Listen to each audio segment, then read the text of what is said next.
एक तरफ राज्य के मुख्यमंत्री हेमंत सोरेन दावोस में होने जा रहे वर्ल्ड इकोनॉमिक फोरम जैसे वैश्विक मंच से झारखंड में वैश्विक निवेशकों को आने के लिए प्रोत्साहित करेंगे। वहीं दूसरी ओर साहेबगंज, सिमडेगा, गुमला, गढ़वा और पश्चिमी सिंहभूम जिले में बुनियादी विकास को लेकर एक हैरान कर देने वाला आंकड़ा सामने आया है। दरअसल अजीम प्रेमजी यूनिवर्सिटी ने झारखंड के ग्रामीण बहुआयामी सुविधाओं को लेकर एक डाटा आधारित विश्लेषण किया है।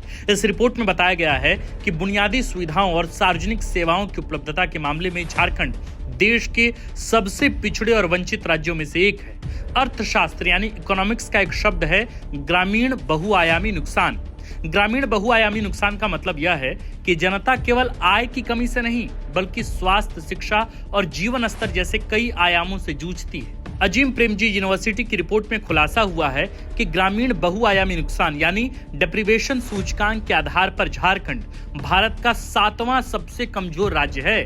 अगर इस सूची से पहाड़ी राज्यों और लद्दाख को हटा दें तो झारखंड देश का सबसे पिछड़ा राज्य बनकर उभरता है। आंकड़ों से इसे ऐसे समझिए कि झारखंड के लगभग 75% गांव बहुआयामी रूप से वंचित की श्रेणी में आते हैं। इसमें साहेबगंज जिला राज्य में सबसे अधिक वंचित जिला है, जिसका स्कोर है केवल 0.44।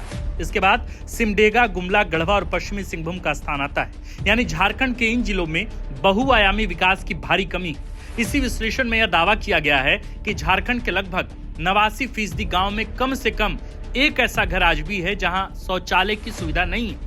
जाहिर है कि आंकड़ा स्वच्छ भारत मिशन पर गंभीर सवाल खड़े करता है। अजीम प्रेमजी विश्वविद्यालय के विश्लेषकों का दावा है कि राज्य सरकार को केवल जिला स्तरीय नीतियों की बजाय गांव-गांव की रणनीति बनाने की आवश्यकता है। सवाल है कि अगर साहेबगंज जैसे जिले जहां के बरहेट विधानसभा से निर्वाचित होकर खुद मुख्यमंत्री सदन पहुंचते हैं, वहां अगर बहुआयामी विकास का आंकड़ा यह है तो मामला बेहद गंभीर है। कोताही केवल सरकार के स्तर पर नहीं बल्कि प्रशासनिक व्यवस्था की निष्क्रियता भी एक बड़ी वजह है। जब दावा है कि सरकार झारखंड के गांव देहात से चलती है तो फिर आंकड़े इसके तस्दीक क्यों नहीं करते?